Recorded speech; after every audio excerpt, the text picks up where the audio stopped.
আগের ভিডিওতে 34টা প্রশ্ন উত্তর করে দেওয়া হয়েছে। এখন বাকি প্রশ্নের উত্তর করা হবে 35 নম্বর থেকে।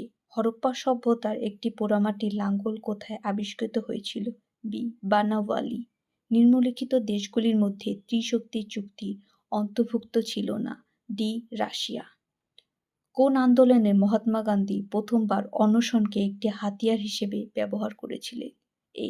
আহমেদাবাদ সুতাকল ধর্মঘট। ত্রিশক্তি সংগ্রামের সঙ্গে নিম্নলিখিত কোন রাজবংশ জড়িত ছিল না? ডি. চোল। বর্ণপ্রথা কোন সময় বংশানুক্রমিক হয়? এ. পরবর্তী বৈদিক যুগ। কোন বছর British east India company Bangla বাণিজ্য কুঠি প্রতিষ্ঠা করে? সি. 1651 খ্রিস্টাব্দ। আজাদ হিন্দ ফৌজ কবে কোহিমা দখল করে? বি. 1944 খ্রিস্টাব্দ। কোন রাজার শাসনকালে পার্শ্বিক দূত আব্দুর রজ্জাক ভারত ভ্রমণ করেছিল? সি. দ্বিতীয় দেবরায়। ভারত কবে রেলপথ সূচনা হয়েছিল? এ. 1853 খ্রিস্টাব্দ। ভারতীয় সঙ্গীতের উৎস কোন বেদকে বলা হয়? বি. সামবেদ। কোন সুলতান অশোকের স্তম্ভ দিল্লিতে এনেছিল? ডি. ফিরোজ শাহ তুগলক। দিব্য কোন বিদ্রোহের নেতা ছিলেন? বি. কৈবর্ত বিদ্রোহের নেতা ছিলেন দিব্যক। রাসবিহারী বসু কোন ছদ্মনামে জাপানে চলে যেতে পেরেছিল? D. P. N. Tagore. Gautam Buddha কোথায় বোধি লাভ করেছিলেন? ডি. গয়া। কোন জ্ঞানদীপ্ত চিন্তাবিদ এনসাইক্লোপিডিয়া অর্থাৎ বিশ্বকোষ সংকলন করে? ডি. দিদেরো। বেনারস হিন্দু কলেজ কে স্থাপন করে? ডি. মদন মোহন মালব্য। নিম্নলিখিত মুঘল শাসকদের মধ্যে কে অমৃতসরে স্বর্ণ মন্দিরের নির্মাণের জমিদান করেছিল?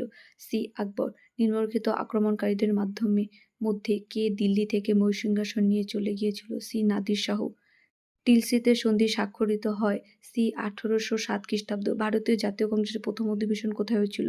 এ. গোকুলদাস তেজপাল সংস্কৃত কলেজ, বোম্বে। মোহাম্মদ বিন তুগলক দিল্লি থেকে কোথায় তার রাজধানী স্থানান্তরিত করেছিল? বি. দৌলতাবাদ। প্রথম বিশ্বযুদ্ধের সূচনার তাৎক্ষণিক কারণ কি ছিল? এ. আর্চডিউক ফার্দিনান্দের হত্যা। কবে রুশ ফরাসি দ্বৈত চুক্তি স্বাক্ষরিত হয়েছিল? এ. 1894 খ্রিস্টাব্দে। ফরাসি বিপ্লবের সময় ফ্রান্সের রাজা কে ছিলেন? B. 16 Luis.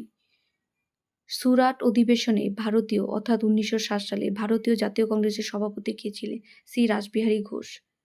Hindu metropolitan college কবে স্থাপিত হয়? ডি. 1853 খ্রিস্টাব্দে। এই ছিল 60টি প্রশ্নের উত্তর। আপনারা মিলিয়ে নিন কত হয়।